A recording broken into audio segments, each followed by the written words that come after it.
We're delighted to welcome our next inspirational women here today. Alice Barbery, CEO of Universal Store. Alice believes that no matter what problem or challenge you face in your business, there is only one core answer, and that's people. Alice's firm belief is that we must surround ourselves with the best and the brightest and give them the scope and autonomy they need to surprise themselves and outperform their own expectations. Alice asks herself every day, what kind of environment is she creating today? Please welcome Alice. So I work in retail. Why am I here? I'm not an inspirational person in your industry, but I'm very pleased to be here. I would like to point out that today my hair is brought to you by the Humidity Brothers. And I feel that when I got the tongs out this morning, I actually heard each strand laugh just a little. And so up it goes. This topic is really fascinating to me, and it gave me the opportunity to sit and really contemplate what is inspiration. How can we be inspirational, and really how do we create environments where people can be inspired? And I don't get it right all the time. I haven't gotten it right all the time.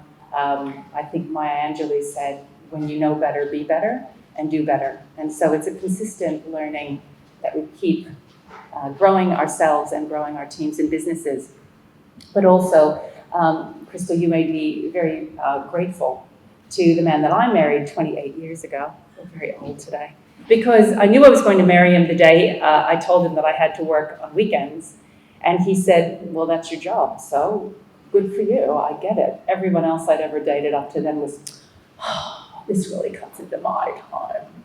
And he was the first person to ever tell me I was punching below my weight and that I could do better. And so he's been an incredible support for me, and so you've made me very grateful for having him in my life today too. So that's another wonderful gift. I've got a long history of leadership in service-centric industries, and when you work with service-centric industries, particularly when the bulk of your team is customer-facing, so there might be some synergies here. When the bulk of your team is customer-facing, I think it takes a different kind of leadership than an accountancy firm, a law firm, engineering group. It definitely takes someone who has an appreciation and understanding for the challenges that customer-facing team members meet on a daily and regular basis. And unfortunately, a lot of people in senior leadership roles don't come from a background that has enough customer-facing time, or they fail to demonstrate an appreciation or understanding for what the frontline team do. And so what you end up finding, and maybe some of you have had these experiences, you end up finding that the leadership team is very senior, or the office team is very different to the field team. Has anyone ever experienced this in their work life? Right. So the office team is always right, and the field team is always wrong, and the field team is always creating work for the office team, and if those guys would just get it right. So every time a customer-facing team member makes a mistake, it may cost the finance team, the marketing team, the product team, the HR team, any team, a great deal of work. And for some reason, in a lot of service-centric industries, the office team feels some sort of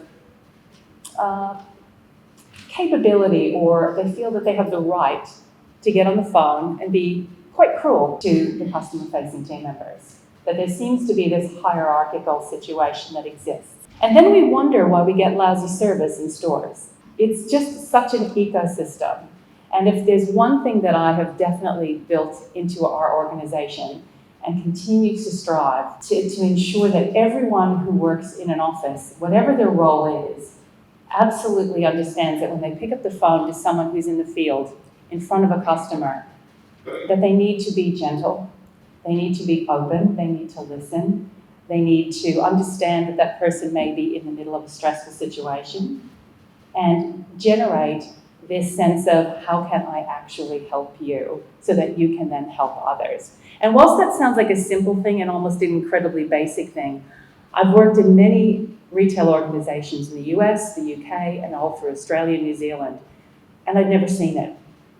So when the opportunity came to lead the management buyout for Universal Store, and then why don't you just list the business during COVID? I think that just sounds like a magic idea.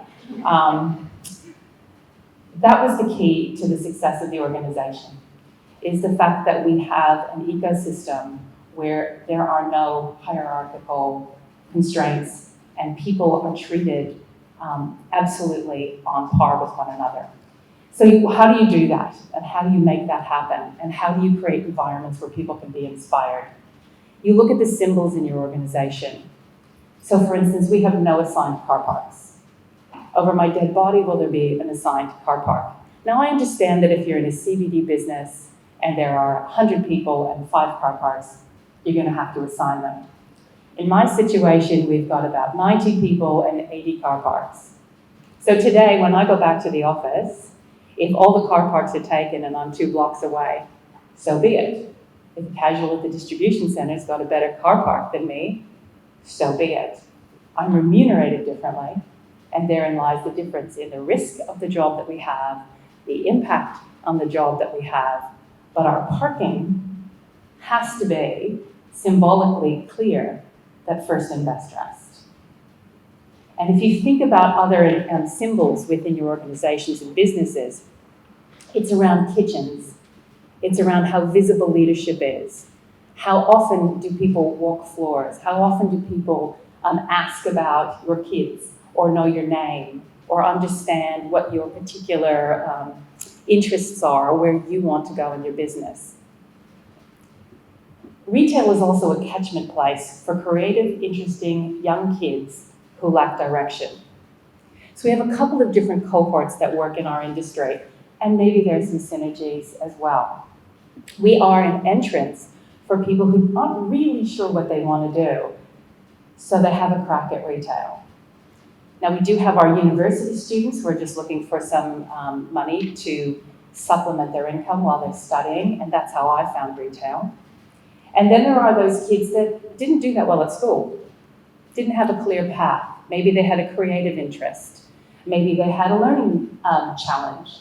Maybe there were other things going on in their life so that school wasn't the top priority. And when you get to know some of these kids, there are a number of kids who work at Universal Store right now across the country, and I don't know how they get out of bed every day. The lives that they've led, the challenges that they've had, and there they show up with a smile on their face. So I think you can appreciate, well, I'll be darned if some finance person's going to get on the phone and have a crack at them because they put the decimal point in the wrong place. I get that that's a problem. I get that that's wrong. Fix the problem, keep the person intact, and let them go and wow a customer. So when you think about the catchment that we have an opportunity within the retail organizations that exist, and I think that this might be a big opportunity in real estate as well, to create environments where people who are slightly unsure, who are trying something new, to blossom and grow and create a whole new life for themselves. And there are people that I've worked with over the years that were the first person ever in their family to say, you know what, I am not stupid. I am going to go to university. I am going to learn to do something different. Or I'm the first person who actually has owned their own home. Like, that is a cool thing. So I'll hook them up with you now. And that's the opportunity that bricks and mortar retail really creates. And what we've seen through COVID is when bricks and mortar shut down, everybody went online. And I was getting hit up by a lot of investors, are you going to still open shops? Yeah, I'm going to still open shops because I know that when the shops reopen, people want to connect. And they want to connect with people that want to be there. So my job is to create an environment that inspires people to want to come to work every day. I also work with young people. I've managed the same age group my entire life, despite aging myself. I think I should probably write some anthropological book about what it's like to be 18, because I feel like I've seen them just come and go past me for a number of years. And I would say that my millennials and my Zeds coming up, some of the coolest kids I've ever met. So those of you who have kids at that age, congratulations, you've done a great job. They are some of the most generous, welcoming, open-minded, non-judgmental young people in the world, and I think that's just fantastic. What I worry about for them is the lack of resiliency and the lack of ability to bounce back and to hear feedback that pinches so that they can grow to the next level. That worries me, because if normal feedback creates a level of anxiety, then we have to create really psychologically safe environments where people can hear, you made a mistake on this, without it being completely tragic. So that is what worries me for them. It doesn't worry me about them. It just makes me understand that there's a fragility there that I think is concerning, and that we all need to be aware of when we work with young people, that we need to create environments where they can hear that feedback. But I'd also like to recognize that we need to think differently as leaders if we want to be inspirational leaders for young people, that they require more flexibility. They want to have a voice. They want to contribute. No longer back in the day when I was that age was, you say jump, I say how high. Those days are long gone, and I'm glad to see that. There are some brilliant ideas and some brilliant contributions that young people are making to my business every day.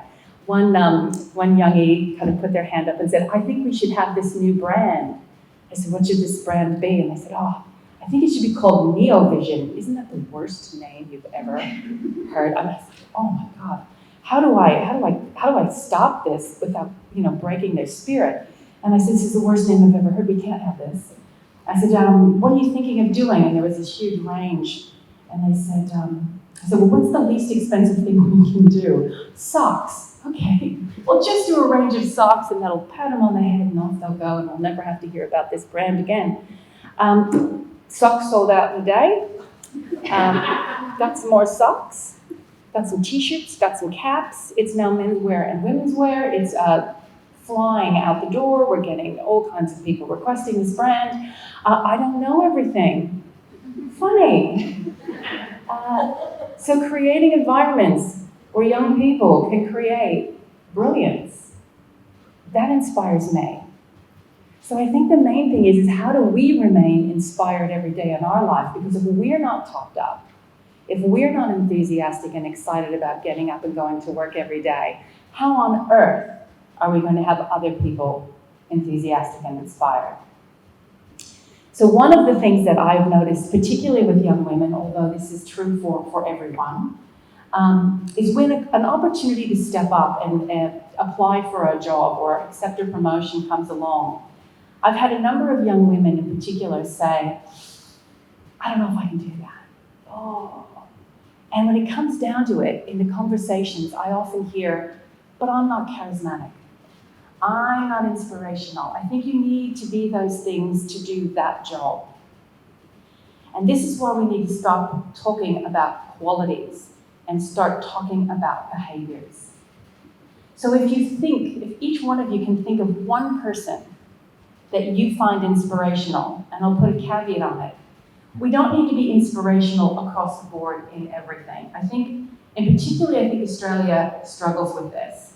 We think if someone's inspirational at work, but their home life is uninspirational, then they're uninspirational.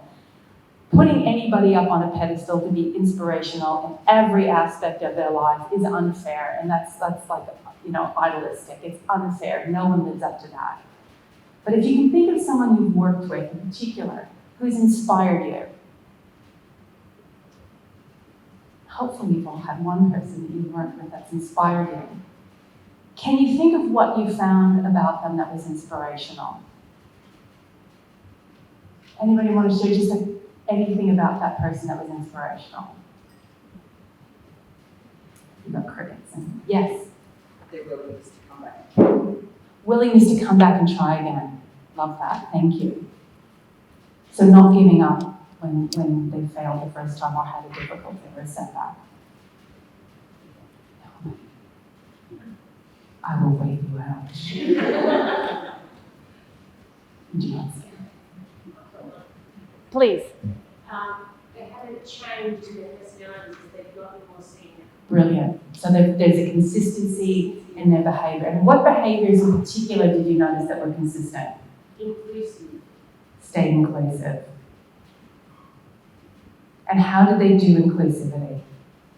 I've been very open, very as to having an open office, inviting people to bring their kids to the office and sit in the leader's chair.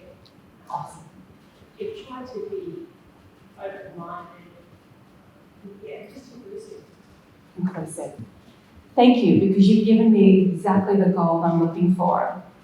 Because we talk about things like they're warm, they're inclusive, they're kind. But what we don't talk about is behaviors.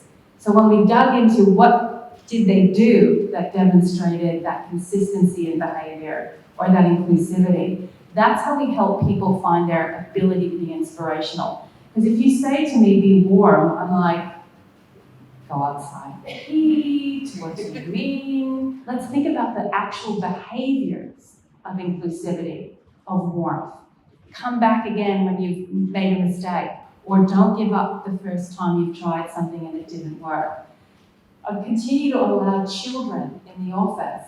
Make the office feel like it's our office and not my office. But we've created environments where people can feel comfortable and enjoy being with other people. Those are the sorts of things that are those behaviors that make people feel inspired, and you can be inspirational. And breaking down things like asks questions before they give their advice, creates an opportunity for everyone around the table to speak before they give their opinion. Allows dogs in the office if possible. I'm just having an argument with the place I'm looking into, don't worry. But whatever it is that you find inspirational, break it into behaviors and not qualities. Because when I'm trying to help someone understand that they already are, I'm just saying, but you are inspirational. You inspire me every day. It's nice, but it doesn't directionalize anyone. And if someone is stopping themselves from stepping forward because they don't feel that they have a particular set of skills or qualities, if we break it into behaviors, people say, well, I can do that. I can ask questions before I give my opinion. I can do that. I can be on time for meetings. I can be present when I'm in a meeting with you and not on my phone, half the time looking away. I can take notes. I can send follow-up emails. I can ask the second question beneath the question. And I can hear feedback myself. So there are 3 people I work with at Universal Store who are tasked with an almighty role, and that is to tell me when I don't have this face on, right? If I don't bring same face to work, because the last thing we want is, what mood is she in today, right? That is not inspirational. I've experienced it, I know firsthand it is not inspirational. And so there's a couple of people that will look at me, and it's their job to look at me and go, I'm like, oh, thank you. Because whatever I'm thinking, and it might not even be that I'm thinking anything, like I could be, oh my goodness, my house got flooded this year in February and I still have no walls inside, and I might be thinking about, it's not going to get done before Christmas, is it? But I'm walking by the IT team who had a massive issue yesterday, and I've got that face on, and they take it as it's about them. It's got nothing to do with that. But people are sensitive to leadership, and so leaders need to have same face to be inspirational. So that if someone wants to bring me bad news, they're not afraid of my reaction.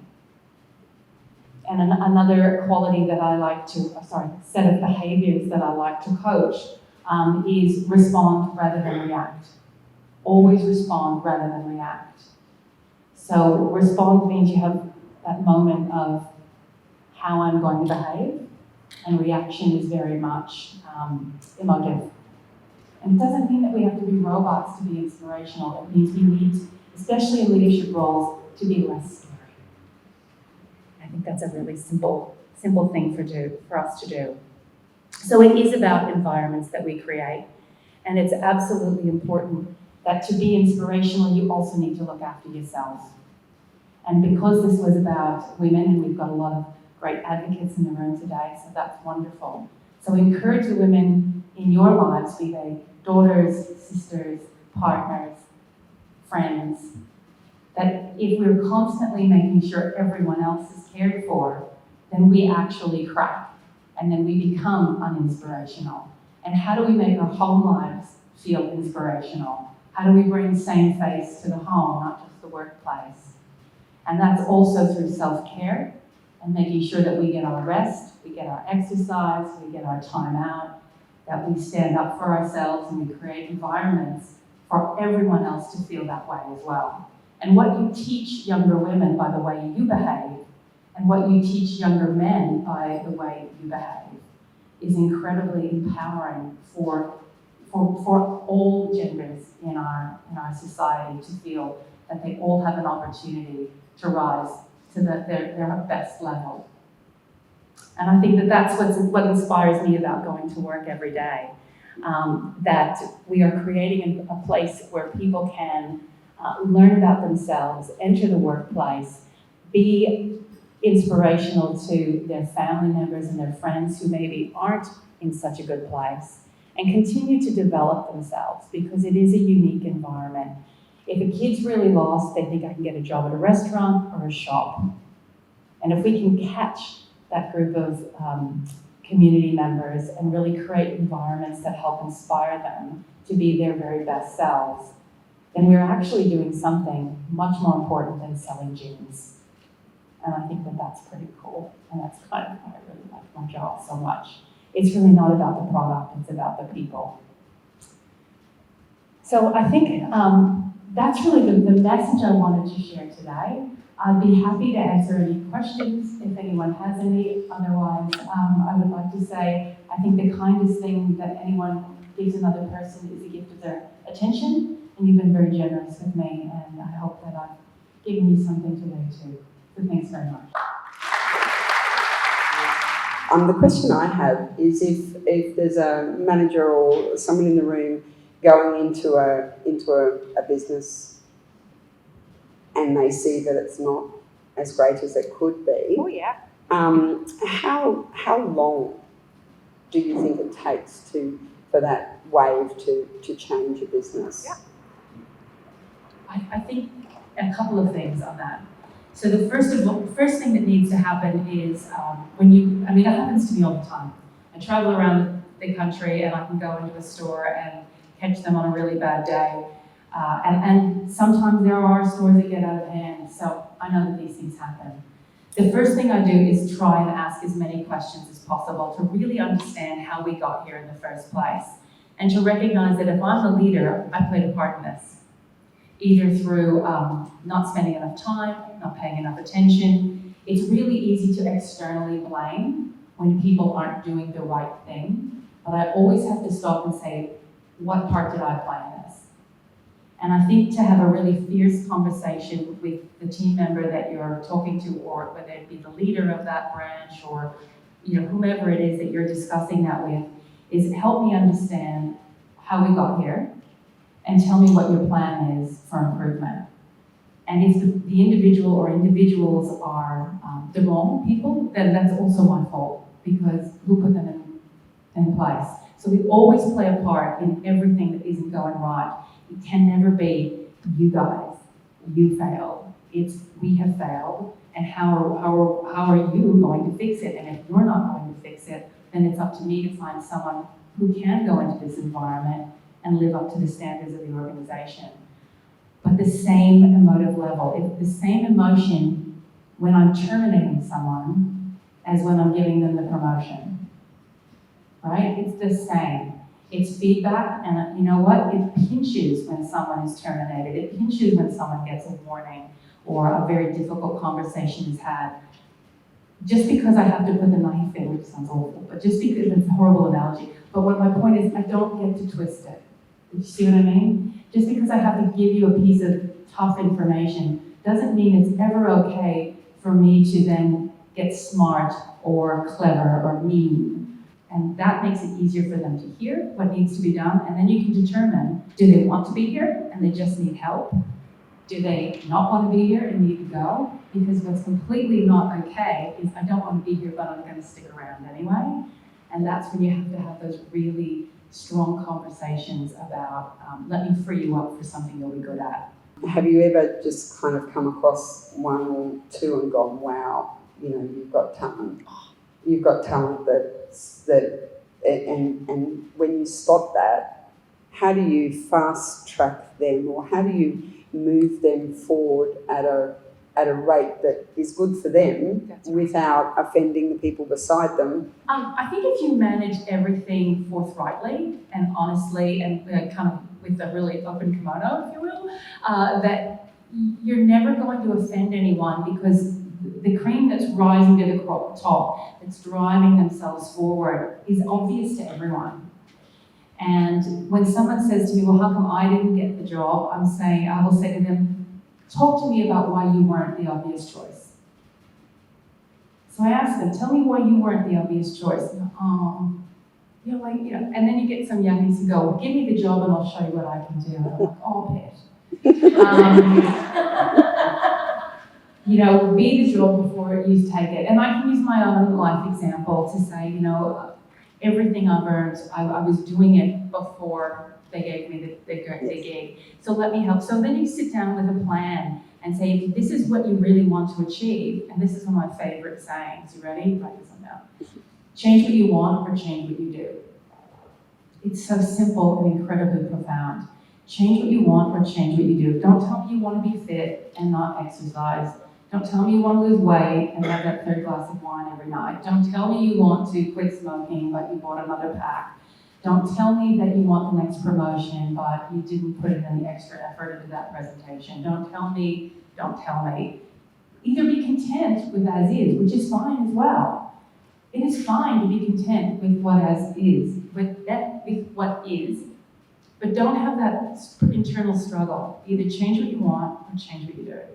And so really, really honest conversations, I think, are easy to have if they're always consistent.